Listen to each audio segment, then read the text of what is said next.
इसकी जो मैंने इंस्पायरेशन मेरे जो बड़े भाई हैं वो ऑलरेडी करते थे बॉडी बिल्डिंग, तो उनको देख कर मैं इम्प्रेस हुआ था। तो मेरे अंदर भी चाहत आई कि मैं भी बॉडी बिल्डिंग करूं, प्रोफेशनली करूं। और उन्होंने सपोर्ट भी बहुत ज़्यादा किया। अम्मी अब्बू नहीं करते थे, लेकिन वो भाई मुझे सपोर्ट करते थे, कहते थे कोई बात नहीं, अगर इसका शौक़ है तो इसको अपना शौक़ पूरा करने दो।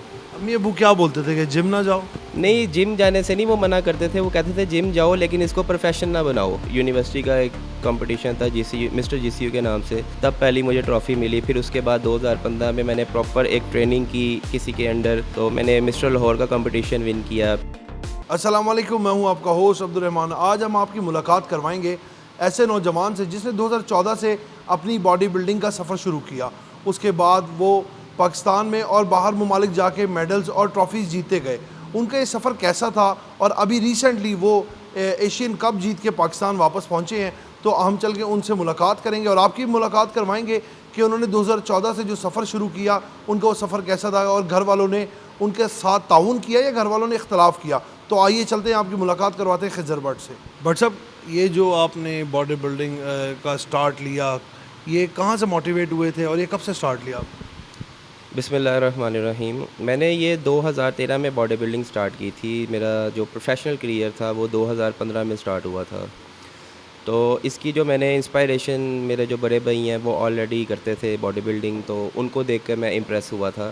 तो मेरे अंदर भी चाहत आई कि मैं भी बॉडी बिल्डिंग करूं, प्रोफेशनली करूं, क्योंकि वो कॉम्पिटिशन्स वगैरह खेलते थे, काफ़ी उनका नाम है, अभी भी अल्हम्दुलिल्लाह वो करते हैं ट्रेनिंग वगैरह। तो उनको देख के बड़ी एक मोटिवेशन मिलती थी कि यार मैं भी करूं।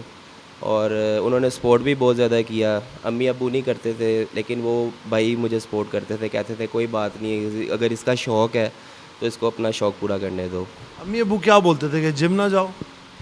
नहीं, जिम जाने से नहीं वो मना करते थे, वो कहते थे जिम जाओ लेकिन इसको प्रोफेशन ना बनाओ, पढ़ाई की तरफ तवज्जो दो, पढ़ाई करोगे तो कोई इसके अंदर फ़ायदा है, इसके अंदर कोई फ़ायदा नहीं है।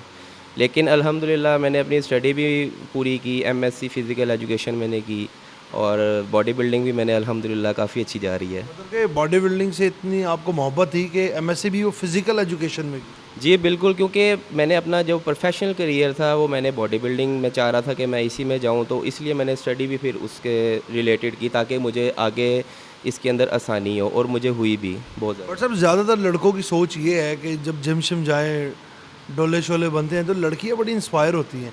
कहीं खिज़र भट्ट भी तो इसीलिए मोटिवेट नहीं हुआ कि यार डोले शोले बनेंगे तो लड़कियां देख के इम्प्रेस होंगी?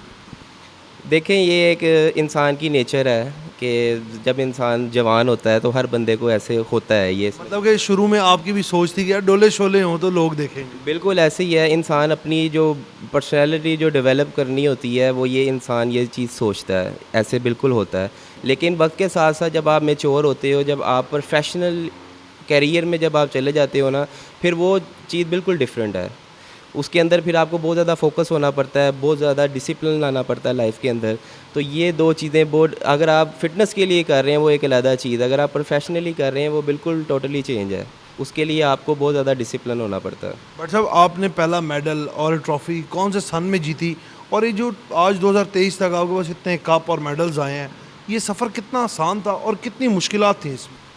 बेसिकली सबसे पहली ट्रॉफ़ी मैं 2013 में मैंने जब अपना प्रोफेशनल करियर जीसी यूनिवर्सिटी में स्पोर्ट्स बेस पे मैंने स्टार्ट किया था, तब मुझे यूनिवर्सिटी का एक कंपटीशन था जीसी, मिस्टर जीसीयू के नाम से, तब पहली मुझे ट्रॉफ़ी मिली। फिर उसके बाद 2015 में मैंने प्रॉपर एक ट्रेनिंग की किसी के अंडर, तो मैंने मिस्टर लाहौर का कंपटीशन विन किया। फिर मैंने अगले साल 2016 में फिर मिस्टर लाहौर का कंपटीशन विन किया। फिर मैं ऑल पाकिस्तान यूनिवर्सिटी मिस्टर भी मैंने विन किया है। तो इस तरह करके अब 2023 बीच में फिर 4-5 साल का गैप आया, कुछ इंजरीज हो गई थी बॉडी में तो नहीं कर पाया प्रोफेशनली।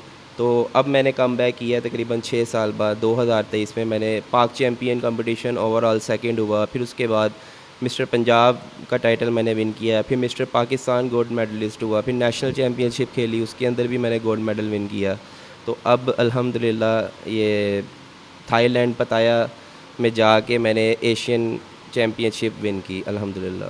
बट साहब, फाइनेंशियली कितनी मुश्किलात होती हैं एक लड़के को जब वो एक बॉडी बिल्डर बनता है? मतलब कि एक नॉर्मल जिम करना तो आसान है, लेकिन प्रोफेशनली जिस तरह आप इतने सारे खिताब आपने अपने नाम किए, इतनी सारी ट्रॉफ़ी जीती, ये एक मिडिल क्लास लड़के के लिए कितना मुश्किल होता है? क्योंकि आजकल हर किसी का ख्वाब है कि जी मैं बॉडी बिल्डर बनूँ? काफ़ी लड़के देखते हैं कि ये सोचते हैं, इमेजिन करते हैं कि जी मेरे भी बॉडी हो और मैं भी प्रोफेशनल बॉडी बिल्डर हूँ। बेसिकली ये बॉडी ज़रूरी नहीं है कि आप बहुत ज़्यादा पैसा लगाओ तो ये आपकी बॉडी बन जाए। ख़र्चा तो होता है, नो डाउट, लेकिन अब मैं बहुत जितना ज़्यादा ख़र्चा इसके अंदर है मैं नहीं अफ़ोर्ड कर पाता, तो फिर मैं उसको मैनेज इस तरीके से करता हूँ कि मैं थोड़ा जहाँ 6 महीने लगने होते हैं वहाँ पे मैं कोशिश करता हूँ कि मैं साल के अंदर वो रिज़ल्ट्स लेकर आऊँ।